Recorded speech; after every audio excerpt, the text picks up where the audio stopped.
Hello, everyone. Welcome back to this episode of Gremlin Coaching under the Becoming Human Again series. Today, we're diving into an emotion that silently shapes our choices, our relationships, our societies, and even the fate of nations. I'm talking about guilt. Not just the guilt you feel after a mistake, but the guilt you've inherited, absorbed, misunderstood, and carried on your back like it's yours, when sometimes it is not. Like Atlas in Greek mythology, holding up the sky not because it's still his responsibility, but because no one ever told him he was allowed to put it down. Today, we explore what guilt actually is, how it masquerades as other emotions, the behaviors it creates, where each version comes from, and the ripple effect guilt has from the individual to the family to entire cultures and nations. In this episode, I tried to gather what psychology has uncovered about guilt, but I'm telling it in a way that meets you where you are, in your body, in your relationships, and in your lived experiences. So let's begin.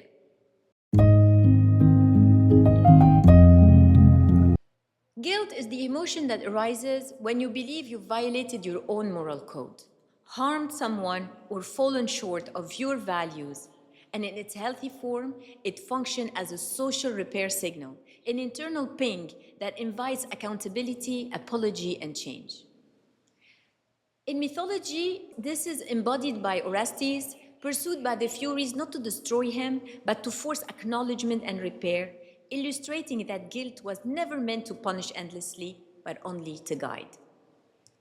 The problem begins when guilt is misunderstood, inherited, imposed, or fused with identity, at which point it stops being information and becomes a prison of the mind.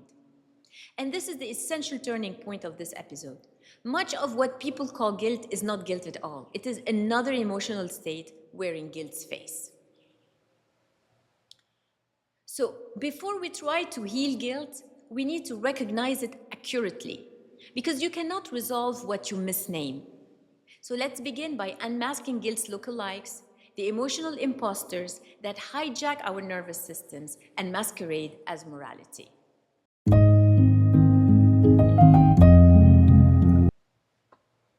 So let's break them down one by one through lived experience, mythology, and literature, psychological roots, and the ripple effect each creates. The first one is the fear of abandonment. Fear of abandonment feels like a constant internal alarm that activates the moment you sense possible disapproval, making you apologize not because you've done something wrong, but because your nervous system equates disagreement with loss. This is why saying no to a friend can trigger panic that feels widely disappropriate and widely disproportionate, as the one boundary might collapse the entire relationship. A fear mirrored in the Aeneid through Dido, whose terror of abandonment transformed attachment into survival. Psychologically, this pattern grows from unpredictable caregiving or love that was withdrawn as punishment, teaching the child that connection is conditional and must be constantly secured. Over time, this produces individuals who live in chronic anxiety, families where love is negotiated instead of given, communities where honesty feels dangerous, nations where citizens comply to avoid rejection, and ultimately, a world where silence replaces truth, not because people agree, but because they are afraid to be left out. And when the fear of losing other turns inward long enough, it stops asking, will they leave, and starts whispering, something must be wrong with me. This is where fear hardens into shame. Shame feels heavier than guilt because it does not accuse behavior, but condemns identity, quietly shifting I made a mistake into I am the mistake, so that every error becomes evidence of unworthiness. This inner dynamic echoes Kafka's The Trial, where the accused is punished without ever knowing the crime, illustrating how shame operates without clarity or resolution. Psychologically, shame takes root in chronic criticism, humiliation, bullying, and culture that confuse worth with perfection, replacing guidance with judgment. The impact unfolds cumulatively. Individuals withdraw and self-silence. Families pass shame down like inheritance.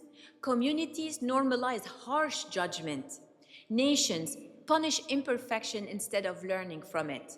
And the world sustains cycles of oppression fueled by people externalizing the shame they cannot tolerate within themselves.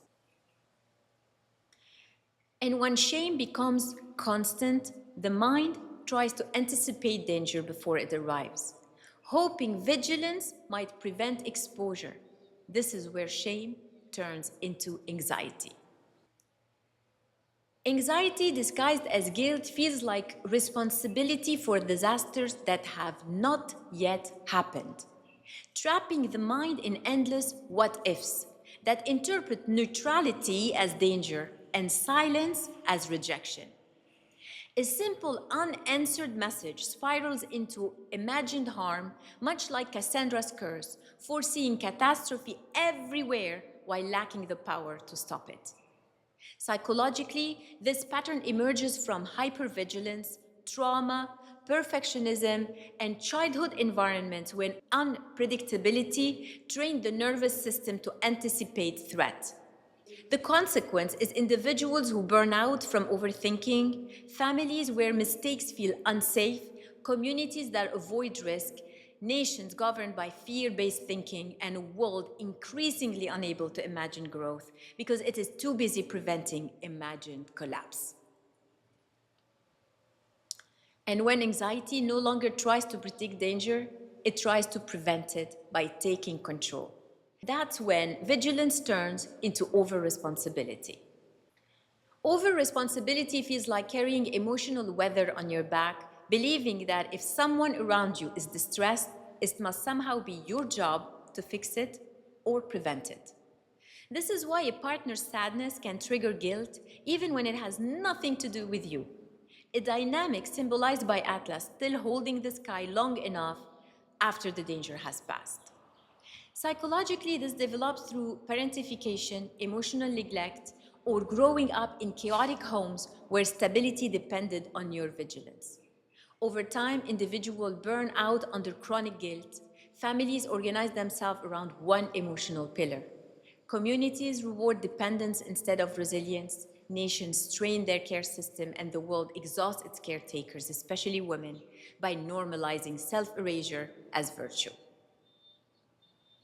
Once carrying everything becomes unbearable, the psyche looks for shortcuts and discovers one: compliance. If everyone is pleased, nothing will collapse. People-pleasing feels like safety through compliance, where yes becomes automatic and no feels like a moral failure, even when agreement costs you your well-being.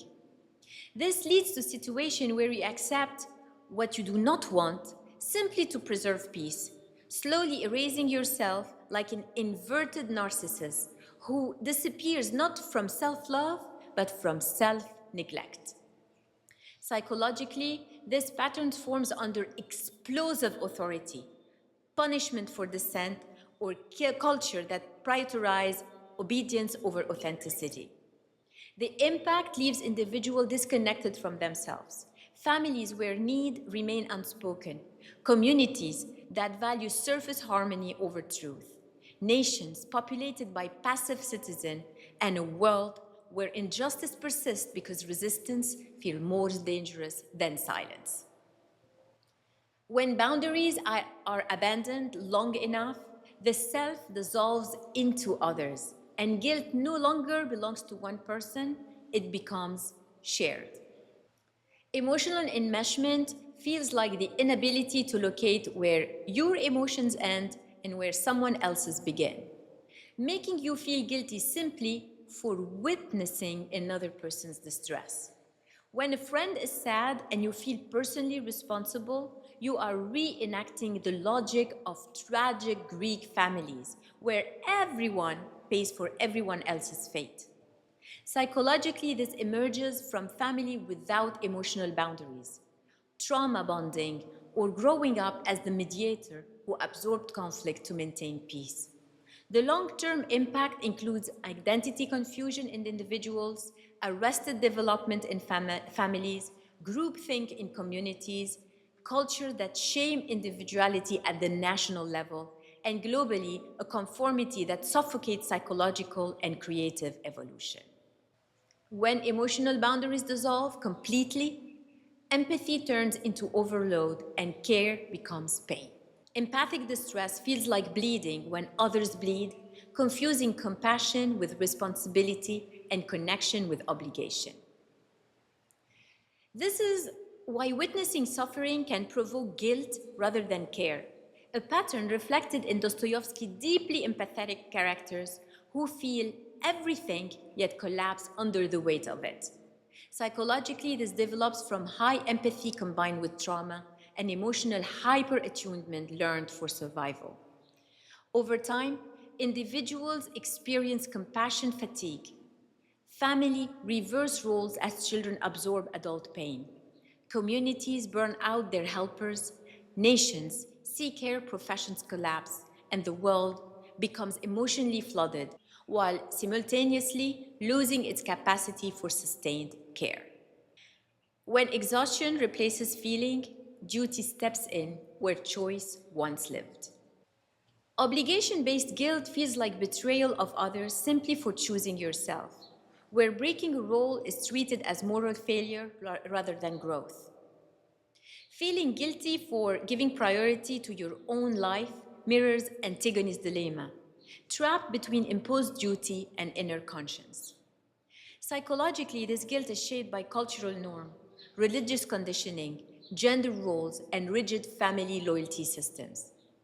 Its impact leaves individuals feeling trapped, families oscillating between rebellion and collapse, communities resistant to change, nations structured around control instead of autonomy, and a world where human potential is constrained by inherited scripts rather than lived truth.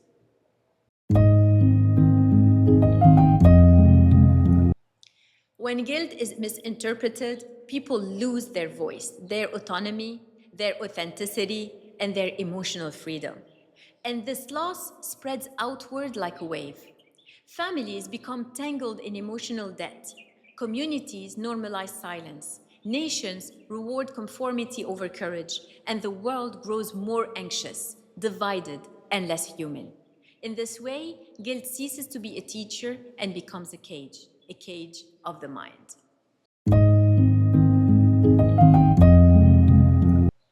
So how to heal? Here is the essential truth. Guilt dissolves when clarity arrives. Healing begins by identifying the real emotion, asking whether this is truly guilt or fear, shame, anxiety, obligation, or enmeshment, and then tracing it back to where it was first learned and whose voice it carries. What is genuinely yours can be repaired through accountability and change. But what belongs to childhood, culture, trauma, or inherited roles must be released. Rebuilding emotional boundaries means accepting that you are not responsible for controlling others' feelings, preventing discomfort, or sacrificing yourself to maintain peace.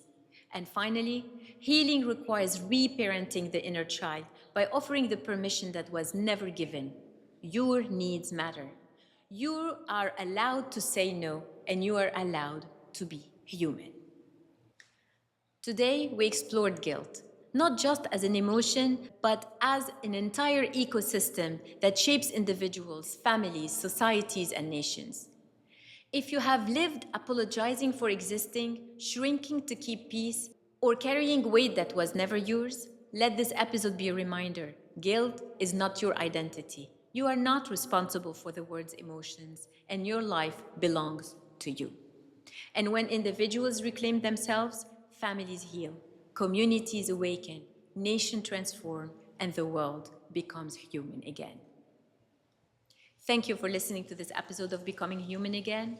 Please subscribe to the Gremlin Coaching channel on YouTube and share this episode with all your friends and family. I'll see you next time. Take care, good care of yourself.